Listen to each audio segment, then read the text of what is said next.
बहुत सारे पत्रकारों का ये मैसेज आया मुझे, बहुत सारे चैनल से मुझे बुलाया गया, और मैं जातिगत बातों पर, मैं जातियों में नहीं बंधना चाहता। मैं सनातन कार्य के लिए कार्य कर रहा हूं, मैं सभी सनातनियों को जोड़ना चाहता हूं। रही बात चोटी काटने की, गलत है। किसी के भी साथ दुर्व्यवहार नहीं करना चाहिए। कोई भी किसी भी प्रकार का दुर्व्यवहार करता है वो ठीक नहीं। हम तो इसका प्रचार करते हैं, तिलक रखो और चोटी रखो, कलावा बांधो, कंठी पहनो, इसका हम प्रचार करते हैं। रही बात दूसरी कि जो लोग जातियों के लिए, मैंने तो देखा कि एक गांव में घटना घटी और उसमें बड़े बड़े देश के बड़े नामचीन नेता आकर बयान दे रहे हैं और वो जातियों के विरोध में बयान दे रहे हैं, और वो वही काम कर रहे हैं जो अंग्रेजों ने किया था। मैं ये जानना चाहूंगा, अभी आप लोगों ने भी सुना होगा, मथुरा में एक कांड हुआ था, एक टेम्पो वाला पकड़ा गया था और उसने 23 लड़कियों के साथ दुर्व्यवहार किया था। उनकी वीडियो, उनकी पिक्चर्स और उनके सब हैं, और वो हर जाति के थे। वो बच्चियां जो थी वो हर जाति की थी। तब कहां चले गए ये सारे मर्द? क्या एक पुरुष का मान सम्मान स्त्री के मान सम्मान से ज्यादा है? हम स्त्री के मान सम्मान के लिए क्यों नहीं खड़े हुए? इसका मतलब ये नहीं मैं कह रहा हूं कि पुरुष का अपमान हो जाए तो हो जाए, अपमान किसी का नहीं होना चाहिए। जब लोग मूत्र जिहाद करते हैं, लब जिहाद करते हैं, थूक जिहाद करते हैं, तो वो जब थूकते हैं ना भोजन में, तब इसलिए नहीं थूकते कि ब्राह्मण पंडित जी जय लेंगे। उसमें सब आते हैं, पंडित जी भी आते हैं, यादव जी भी आते हैं, सिंह साहब भी आते हैं, अग्रवाल जी भी आते हैं, चौधरी साहब भी आते हैं, लिमका भी आते हैं, ढिमका भी आते हैं, सब आते हैं।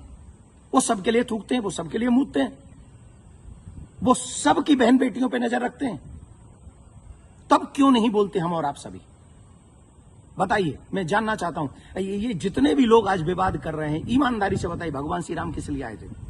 वो तो क्षत्रिय थे। भगवान श्री कृष्ण किस लिए आए? वो तो यदुवंशी थे ना। किस लिए आए थे? बताइए मुझे, जरा जवाब दीजिए, जो अपनी अपनी जातियों के जो नेता बने बैठे हैं।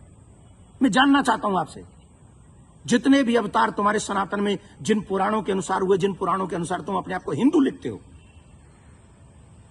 किसके लिए अवतार हुए थे? वो धर्म की स्थापना के लिए हुए थे, और धर्म की स्थापना करना ही हम सबका दायित्व है कि हम इस देश में धर्म की स्थापना करें, ना कि धर्म का खंडन करें। हम सबको चाहिए कि एक साथ रहकर अपने धर्म का सम्मान करें, अपने धर्म को बढ़ाएं, अपने देश को बचाएं। ये हम लोगों की ड्यूटी होनी चाहिए। और जितने भी यदुवंशी सुन रहे हैं ना, my dear listen to me, निश्चित तौर पे मेरा जन्म जो है ब्राह्मण कुल में हुआ है, लेकिन आपको एक और बात बता दूं, यदुवंशी मेरे हैं सब। पूछिए कैसे? भगवान श्री कृष्ण का नामकरण जिन ऋषि ने किया था, गर्गः पुरोहितो राजन यदु नाम सुमहातप, मैं गर्गाचार्य जी का वंशज हूं। क्या मैं आपका बुरा चाहूंगा? क्या मैं जाटवों का बुरा चाहूंगा? मैं चौधरियों का बुरा चाहूंगा? मैं बनियाओं का बुरा चाहूंगा? किसी का बुरा नहीं चाहता। मैं आप सबका भला चाहता हूं और इस देश का भला चाहता हूं। अगर आपको ईमानदारी से अपने इष्ट में निष्ठा है, राम में, कृष्ण में, परशुराम में, हनुमान में, देवी में, देवता में, तो आप शास्त्रों के बताए हुए मार्ग पर चलिए और धर्म का पालन कीजिए, और उन विधर्मियों से लड़ने के लिए तैयार हो जाइए जो हमारे देश में जाति का जहर घोलकर, कई बड़े बड़े नेता हैं, जाति के नाम पे कूद पड़े, बस चुनाव की सभाओं में बोल रहे हैं, चुनाव की एक कथा, अरे तुम्हारे इस नाम पे वोट लोगे?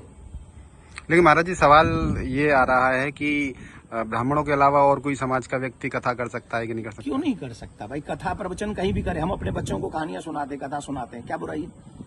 हर एक जाति के व्यक्ति, मम्मी पापा, दादी दादा, नानी नाना तो अपनी ही जाति के होंगे ना, कहानी सुनाए, कथा सुनाए, कोई बुराई नहीं है।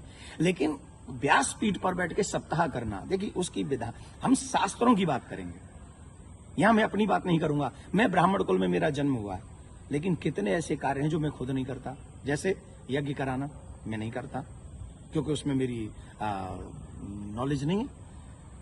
विवाह कराना वो मैं कार्य नहीं करता। अंतिम संस्कार में भी जो 16 संस्कारों में से एक है, मैं वो नहीं करता। जो चीज मेरे हाथ में नहीं है वो मैं नहीं कर सकता, और जो मेरे हाथ में है वो मैं कर सकता हूं। जब हम भागवत करते हैं, एक अनुष्ठान करते हैं, अनुष्ठान को अनुष्ठान रहने दीजिए। सत्संग, प्रवचन, रामायण इत्यादि हम सब करें, कौन रोकने वाला है? और कितने ऐसे लोग हैं जो ब्राह्मण नहीं है, वो भी कथा कर रहे हैं। हमारे यहाँ तो मुस्लिम भी राम कथा करके गए हैं और हमने उनको स्वीकार किया। रसखान को हमने स्वीकार किया है, रसखान के पद हम लोग गाते हैं। तो इसमें जाति के चक्कर मत पड़िए, जाति बंधन मत फैलाइए। मैं हाथ जोड़ के प्रार्थना करता हूं, आइए हम सब एक हों, सनातन देश और धर्म और आने वाली पीढ़ी को बचाएं, यही हमारा दायित्व है। जय श्री राम। लेकिन महाराज जी, एक सवाल और कि उनपे आरोप लग रहा है कि छेड़छाड़ की घटना में शामिल पाई गई। देखिए, न तो ये काम देवकी नंदन का है और न काम ये अखिलेश जी का और तेज प्रताप जी का है। जो चीजें हुई हैं, अब कह रहे हैं कि 2 आधार कार्ड मिले हैं, कोई कह रहा है उनको छेड़खानी हुई है, जो कोई कह रहा है उनकी चोटी काटी, उनका अपमान किया गया। तो इसके लिए संविधान है, इसके लिए प्रशासन है, हमें बांटना नहीं है। प्रशासन अपना काम करे, जहां जो जिसकी गलती हो उसे सजा दे। पंडित जी की गलती है तो पंडित जी को सजा दे, यादव जी की गलती है तो यादव जी को सजा दे।